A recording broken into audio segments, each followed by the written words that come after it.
Welcome to this video report of the reconditioning of an antique model of USS Constitution. The model is in a scale of 1 to 96, or 1/8 of an inch equals 1 foot. And it portrays the frigate as she might have looked in 1812.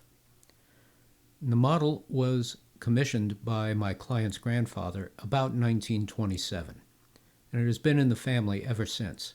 The model builder was Paul Hewitt. Again, out of respect for my client's privacy, I will not go into the very storied past of the family's relationship with this model. That's a subject that could be an entire video itself, and it also falls outside the purview of this report. At some point in the 1980s, the model was damaged during a move. There was extensive trauma to the masts and the rigging. Fortunately, the hull and most of the deck area were spared any real damage. This model is scratch-built, but supplemented with many commercially available parts. It has a solid hull with all exterior details applied, and it's painted black above the coppered bottom to the gun deck. There is a white band along the gun ports, and then black again all the way up to the rails. All pretty typical for a ship of this period. Now, the single most striking feature, for me anyway, is the open waist amidships. This is how Constitution was originally built in 1796, and she kept that detail until about the mid-19th century, when the frigate fulfilled a number of somewhat undignified non-combatant roles.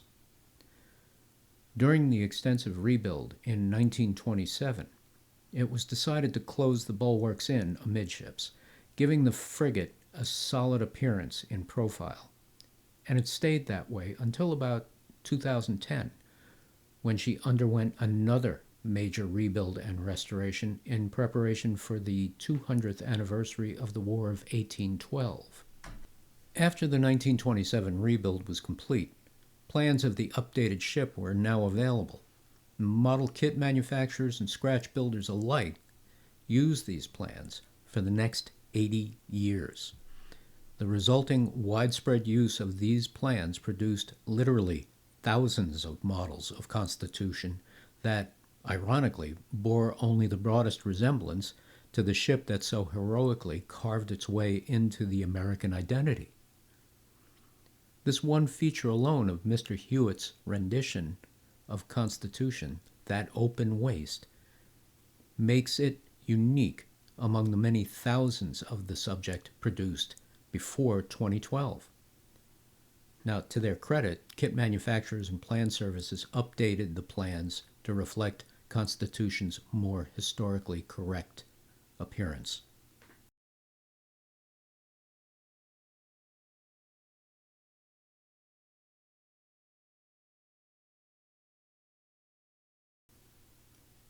When the model comes into my studio, the first thing I do is examine it thoroughly.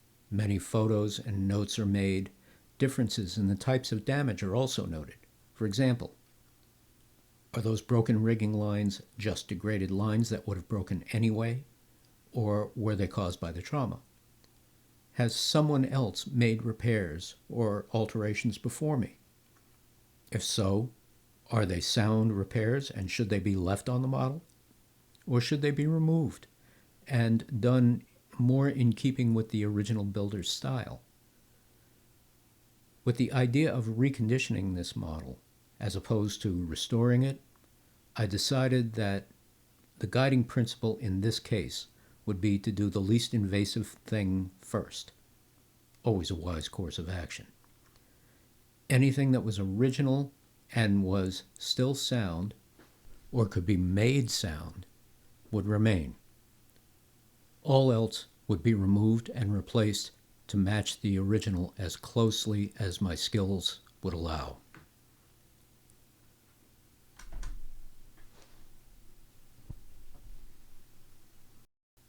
With the photos, notes, and an outline in place, it was time to start. And the first thing was to clear away most of the dead rigging. This made cleaning and getting to the actual damage much easier. It also revealed a host of concealed damage and substandard repairs. In fact, the running rigging was so severely damaged that it became necessary to clear it all away. And probably about 50% of the standing rigging had to be removed as well. Now, it was also my plan to leave the majority of the square yards in place, but here too, I found more breaks and badly executed repairs and large amounts of mismatched rigging line. It was clear the most efficient way to make these repairs was to strip the model of all the square yards. So I removed them, labeled them, and affixed them to a piece of foam board to be addressed later. Now, this might be a good spot to introduce a little shipboard nomenclature.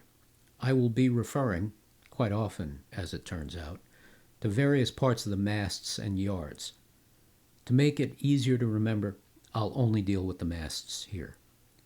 Now, the main parts of a mast on Constitution are the lower mast. That's the mast section you see from the deck up to the lower masthead and the top. Now, Constitution being a warship, these platforms, these tops, were actually called fighting tops, as Marines with rifles were stationed there during combat. Above the top was the masthead and the doubling, where the lower mast and the topmast overlap, hence the term doubling. This entire area, including the top, could rightly be called the masthead. The next section above the topmast is actually two masts in one on most ships. It's called the topgallant and royal mast. Sometimes there was a slight step in the topgallant mast to note where the royal began. But this is not the case for Constitution.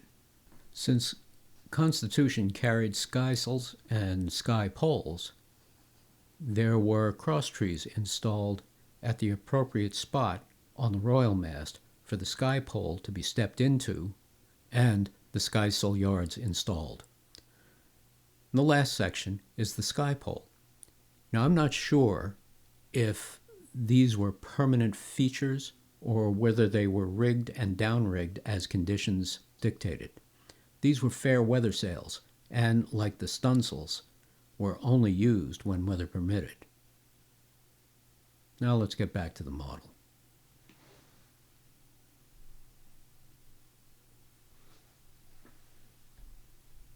Now, by far, the most severe damage was on the mizzen mast. It was broken at the lower masthead doubling and at the topgallant head. And as things progressed, I had reason to believe that the lower section of the mast was also broken right at deck level. I started disassembling the mizzen at the top and worked my way down. And the broken sections were, as you might expect, easy to remove, and as I removed more of the individual parts, it became painfully clear the break at the deck was completely through the mast. And the only thing keeping the mast on the model were the lower shrouds. I had to cut away the lanyards on those shrouds to free this mast from the model. The mast's broken tenon was still in the hull, more or less flush with the deck, and, annoyingly, still firmly glued in there. Now, believe it or not, this is not the major calamity it might seem. There's a fairly easy way to extract the broken piece from the hull while preserving the original shape and location of the hole. It starts by drilling a small diameter hole in the center of the offending piece, making sure I go all the way through to the hull below. Then it's just a matter of drilling larger and larger holes until I'm left with just a thin border of the broken stub. With a small chisel, I pry the pieces loose from the walls of the hole. Now, I'd like to say that these pieces came out easily in one or two hunks, but as I said, they were very well glued in place. I had to resort to using pliers to remove them. Eventually, everything did come out, and the original hull was undamaged. Once the extraction was complete and all the debris cleared away, it was time for a big decision. Do I scarf a new piece onto the lower section of the mast, or do I just replace the whole part? Scarfing on a new tenon would preserve the original piece, true enough. And the diameter of the mast, and thus the new scarfed piece, would probably be adequate in handling the stresses the mast would be subjected to. But for me, the key word in that last sentence is probably. There is no guarantee that the repair would hold. The thought of that part failing in that spot after repairs are completed and the model is back in its home was enough to dissuade me from the scarf joint option. I decided to make a whole new lower mast. And that means of the 4 sections that make up the entire mizzen mast, 3 would be new. As the British say, in for a penny, in for a pound. At least I know it'll be good for another 100 years. Here's a part of the process, sped up and condensed for your viewing pleasure. As I'm sure you remember, I had to cut away the lanyards holding the shrouds in place to free the old mast. Sacrificing the lanyards allowed me to keep all the rest of the original rigging, so this was more than a small win. It also meant installation of the new mast would be a breeze, relatively speaking. The 3 masts did not line up one behind the other as they should. Now, whether this was a result of the trauma or a condition that predates the damage, I can't say. Regardless of when and where the problem arose, I needed to deal with it now. And with the use of a laser level, I was able to get the alignment to an acceptable point. Definitely not perfect, but visually a lot less noticeable. And you can see in this footage, I used quite a few small wedges to get the new mizzen mast to come into agreement with its neighbors. Once I had the mast where it needed to be, the wedges were trimmed flush with the deck, the mast boot was put in place, and I rove new lanyards for the shrouds. Just a quick side note here. I had to decide on a single reference point to align the masts. I chose the main mast as my fixed point. Of the 3 masts, it was the one that came closest to proper alignment with the stem head, the bowsprit, and the transom. Next came a new topmast. As with all the parts I had to replace, I took the dimensions and details right off the originals. The new topgallant mast was made the same way.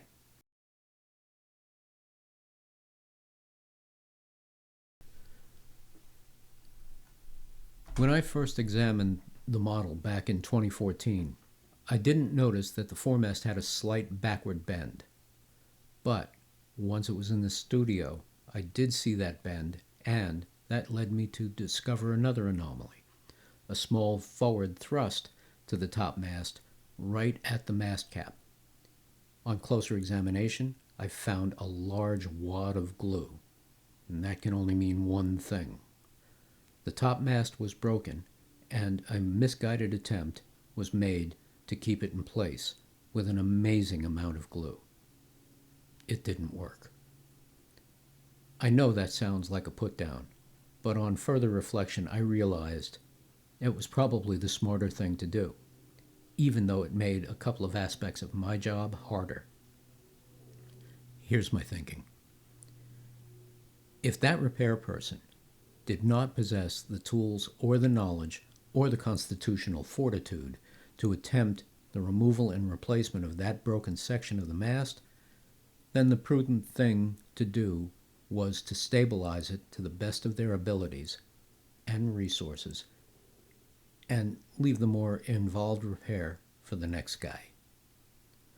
Now, the thing that made it harder for me was that I was left with all of these damaged and undamaged parts that were literally fused together and encased in a type of glue that could be removed if I could apply heat to the affected area. But applying heat to a ship model is never an option. Removing all that crust had to be done carefully by hand. And while not taxing to my skills, it did take extra time. And the process for making a new Fore topmast and, as I discovered later, a new topgallant mast was exactly the same here as it was for the mizzen mast's replacements. So no need to cover the same ground twice. Now, the other more vexing problem that the foremast presented was its misalignment with the center line. As I mentioned earlier, I had made extensive use of a laser level. It made the job of truing up the masts a lot easier. And when I put the laser level on the model, it was easy to see that the foremast was listing off to port. This caused the shrouds on the port side to be slack and the shrouds on the starboard side to be taut. Or I should say more taut. They still had some give to them, and that worked in my favor. These shrouds and lanyards for this mast looked to be in good condition, and I was curious to see if I could persuade the mast back into alignment by inserting a small piece of wood under the starboard side shrouds at the masthead. Theoretically, this bolster would pull the mast to starboard. It worked. Not to perfect alignment, but to a degree that was at least visually acceptable. However, I was not comfortable with that small wedge I made for the job. It was a tapered rectangle, and I thought that the sharp corners of the rectangle would put undue stress on the shrouds. So I pulled out the little wedge and I used a piece of round toothpick instead. This worked very well without adding any extra stress to the newly tightened starboard shrouds. And the only other thing I needed to do for this lower section of the mast was to address some loose rattlings on the starboard side shrouds. I cleaned up the offending lines and installed new ones.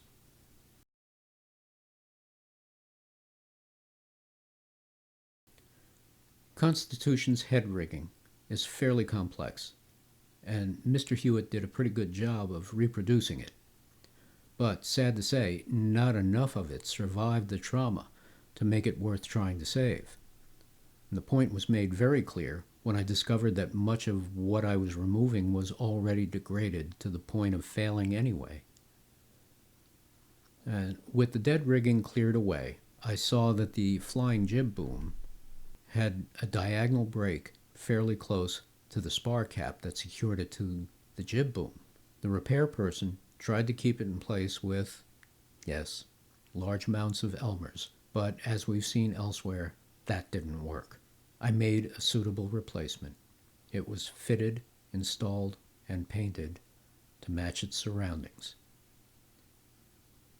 Next came the reinstallation of the spritzel yard, and when that was in place, it was time to start the actual rigging.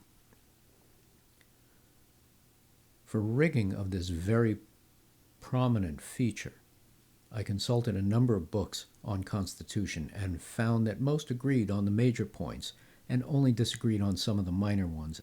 And of course, I was also constrained by the belaying points and fair leads already on the model. The one element of the head rigging I found interesting was the netting that was suspended below the head spars. I haven't found any instances of the ship having such a feature. That's not to say it never had it. It's just that during my admittedly superficial poking around, I haven't come across it. Nonetheless, it's back where I found it. With the head of the model back in stable condition, I can install a new topmast stay for the foremast. The topmast shrouds had already been put back in place, and the forestay was going out to the end of the bowsprit, where it added a bit of extra stability. Always a good thing. Originally, I thought the only issue the mainmast had was a broken topgallant section, but there was another problem, as you'll see shortly. The main topgallant mast was damaged in the same way as the other mast sections, that is, with a cross-grain break, meaning there was not enough gluable surface for a strong glue joint. So I made a new one in the same fashion as the others. And once that was made and installed, all three masts were now rebuilt, sound, painted, stained, and realigned. But all was still not well. During the removal of the broken topgallant mast section, I noticed that the main shrouds were very loose, as was the lower mast itself. I could grab it by the fighting top and pull it upwards about 1/8 of an inch. I could see no reason for this, and to this day I still have no explanation. But it couldn't be left as it was. And after some serious head scratching, I came up with an idea I thought had a good chance of succeeding. Now, at the deck level of masts on real ships, there's a feature called a boot. It provides a watertight cover over the point where the mast enters the deck, and also covers all the wooden wedges used to true up the mast during fitting out. The mast boot on the model was made of wood, and it was glued to the mast at the appropriate spot. So my cunning plan was to make a boot extension and install it under the original.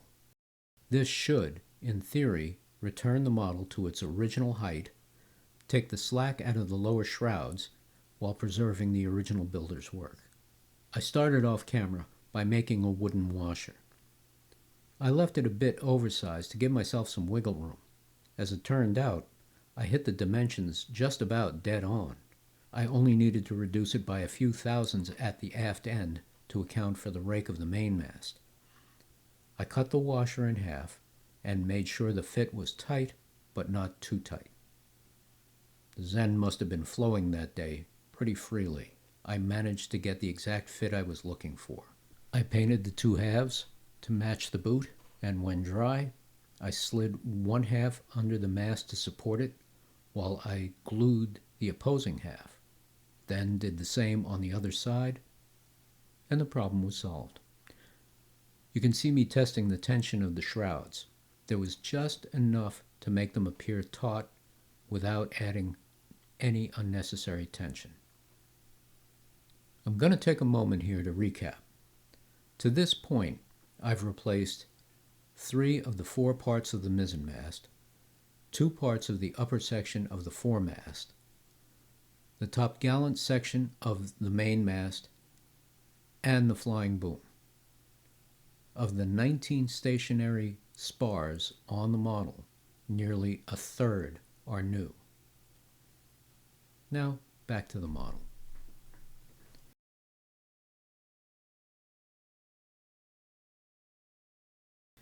One of the other areas on the mainmast that were severely damaged were the portside Futtock shrouds. The shrouds themselves were a total loss, but the stout piece of line that ran down to the deck was still in good shape. If I could remove the damaged elements and keep that stout original line intact, it would mean another piece of Mr. Hewitt's work could remain. I cut away the ineffective repair and freed the shrouds from the model. In an effort to be more efficient, I wanted to have all of the other issues on the model resolved before I started work on the shroud. This way, I could go straight to installing the rehabilitated part. That meant I had to deal with encrusted glue on the underside of the top. I also found that there were a couple of spots where the cross trees had separated from the top. Getting rid of the glue was the more stubborn issue. The separated parts just needed a little glue and a clamp. Turning my attention to the damaged shroud on the workbench, I had to try and cut away just the serving and not the actual shroud itself. The serving is that small wrapping you see at the top of the shroud. Cutting the serving free went well, and I was able to remove the damaged pieces. Now, off camera, I replaced them with new line and reserved the area a la Mr. Hewitt. I reattached the standing end to the eye bolt in the deck, rove the new lines through their eye hooks. I made a new set, and reattached them to the underside of the top. The only thing left to do here is install the Rattlings. Now that the new Futtock shrouds were installed, tensioned, and colored to match their surroundings, it was time to tie some Rattlings. And this leads to an issue with this model that has nothing to do with the trauma it experienced. That is, scale and the materials used for rigging ship models. One of the facets of ship modeling that most builders have trouble with is getting the right sizes of line for the rigging. This was true for Mr. Hewitt. He managed pretty well with the larger sizes of rigging, things like shrouds, lower stays, and some of the beefier items of running rigging, he did well on. But when it came to Rattlings, he went grossly out of scale. This surprises me because when I look at the model, I see plenty of evidence that Mr. Hewitt had more than a passing knowledge of shipboard systems and practices. For rigging materials, he probably used linen fishing line and cotton. Now, whether he knew it or not, linen line was, and still is, the holy grail of model builders' rigging line, if you need fiber rigging. However, it is not often found in very small sizes. It is those times when the builder is faced with having to settle for something less than ideal. This seems to be the case here. The diameter of the lower shrouds looks to be about right. I think he hit it pretty close to scale. Mr. Hewitt probably could have gone even a little bigger with using a slightly larger line. But with rigging, if the choice is oversized or undersized, go under every time. And he did this for the shrouds. The ratlines are another story. Now, most Rattlings, were usually about 1/4 of an inch in diameter. This is very skinny. How skinny? Take a look at this side-by-side photo of Constitution and the model. Mr. Hewitt got the spacing between the courses very close, but the size of the Rattling he made is enormous when compared to the real thing. The problem is highlighted further by the fact that they're not colored black to match the shrouds. In real practice, the shrouds and the Rattlings, as a matter of fact, all standing rigging, is coated with tar to make it resistant to the weather. Leaving the ratlines natural only intensifies the contrast and draws more unwanted attention to this feature. On the lower shrouds, it's not as noticeable as when you look further up the masts, where the size of the rigging should be decreasing. As I mentioned earlier, this is surprising to me. And interestingly, these Rattlings are the only place on the model where I found this anomaly of scale. All the other rigging elements are pretty consistent in their execution. I can only imagine there had to be some practical reason for the choices he made. And I'm willing to believe that this was because he was not able to find a material suitable to the job, and not due to some momentary lapse in his perception of scale appearance. So, as long as I'm rattling down, I might as well keep going with it. And in keeping with the style of the model, I used a line that was close, but not an exact match to the line that Mr. Hewitt used. I didn't have an exact match. I went over the lower shrouds for all three masts and corrected any issues as they arose. I still had not permanently attached and re-rigged all the topmasts. Now would be a good time to do that.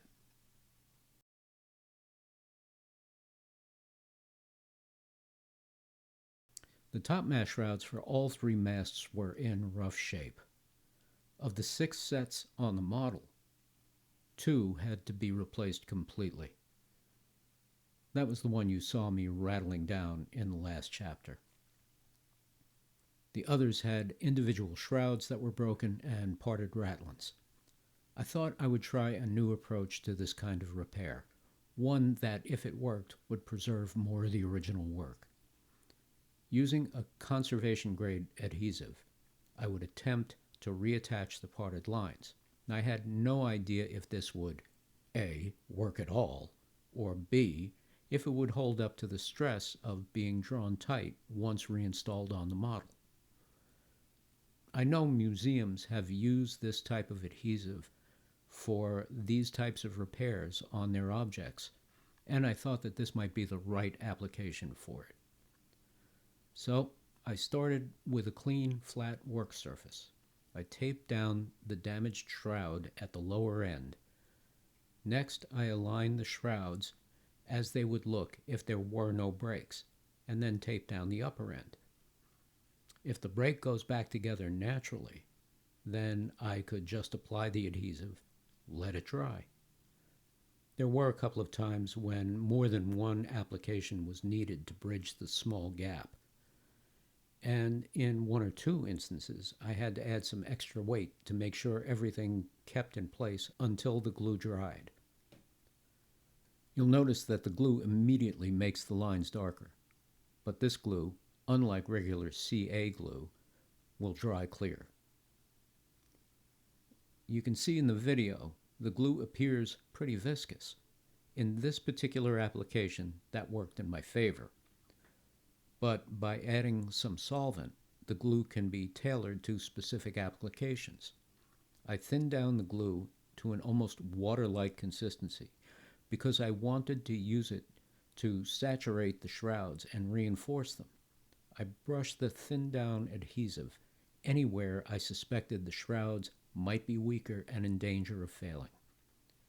And when the glue dried, the repairs were strong, nearly invisible, and the fibers of the shrouds behaved almost like new line.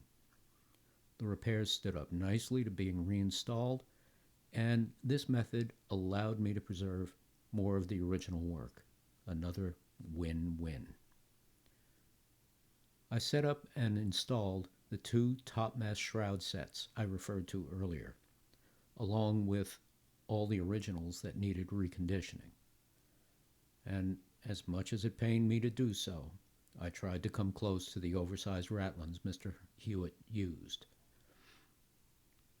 I did come close, but the new ones are a little smaller.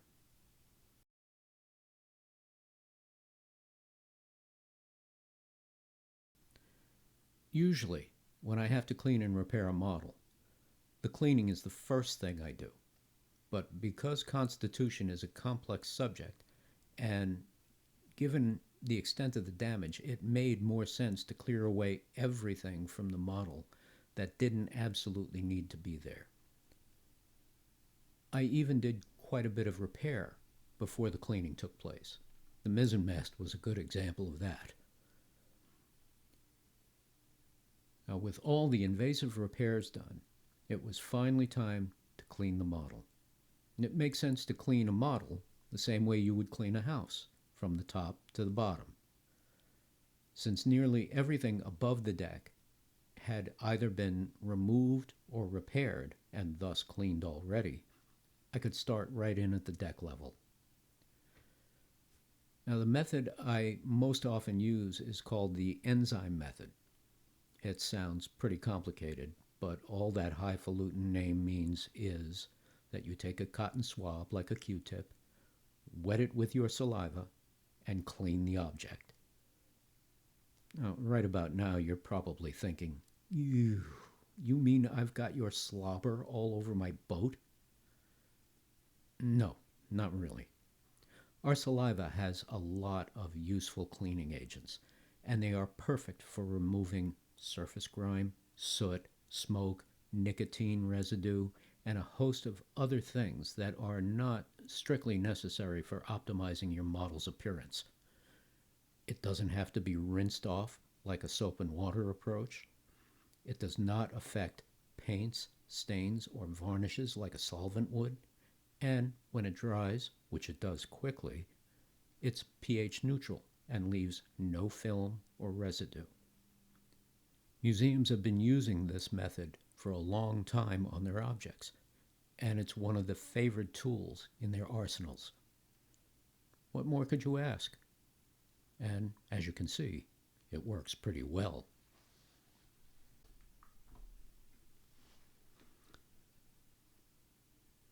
This is a turning point in the project. The situation is moved from clean and salvage to rebuild and restore. Just about all the damage has been resolved, and the process is now additive rather than subtractive. Elements that had been removed for cleaning or repair were finding their way back home. I had all new mast elements made and ready for installation, and that all went on without much drama. Any associated standing rigging was also done at this time, with the exception of the backstays. I discovered decades ago it's best to leave the backstays off until the model is actually complete.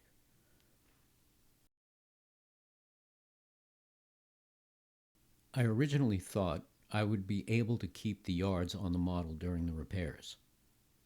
That was naive. It was clear very early on that wasn't going to happen.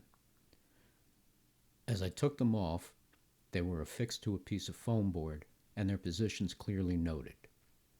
Now, as I worked to reinstall the yards, I came to see their condition was not good.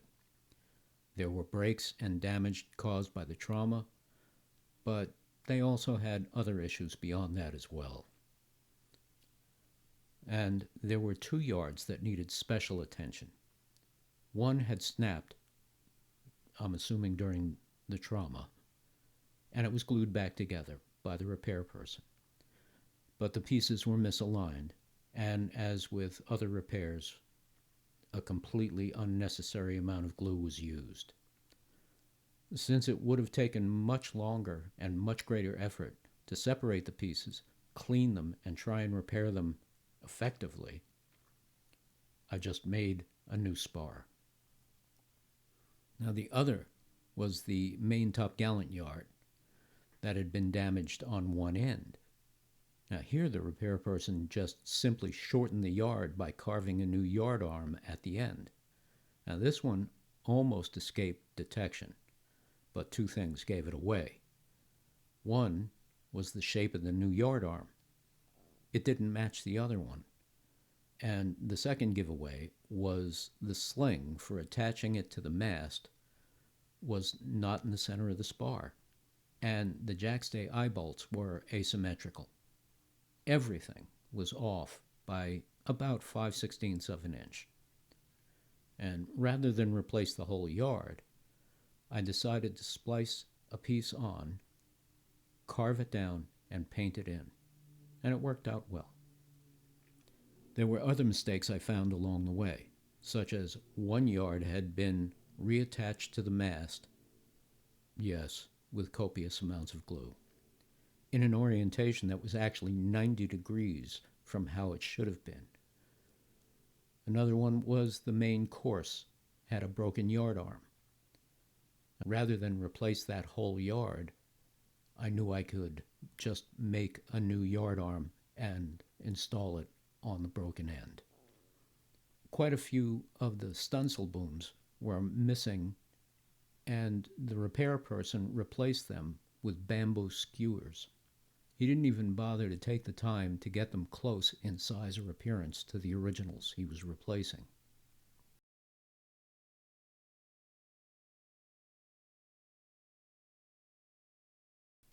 I did not film the rigging process, mostly because it is absolutely the most boring thing to watch. You can sit there for hours and see almost no progress. Suffice to say, it was done with the help of many resources and in a way consistent for a ship of this era and a model of this scale. Now, of course, I had to be cognizant of Mr. Hewitt's style as well. Now, because I'm lucky enough to have a large stash of linen, silk, and cotton rigging line in a wide variety of sizes, I was able to rig the model to be a bit closer to true scale appearance.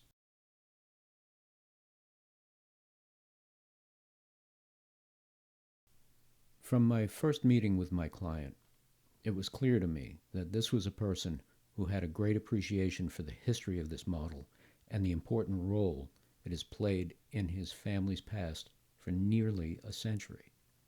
It was also abundantly clear that he took great pride in his own professional life and the effort that it takes to go beyond what people expect, to go beyond even what you might expect from yourself. His willingness to strive, to do better, to not compromise in his chosen field, instilled in him an appreciation for others whose dedication to their craft is equal to his own. It was with this responsibility that I entered into this project. I wasn't hired to fix a boat model. I was entrusted with restoring a sizable piece of a family's history. I hope they feel I did right by them.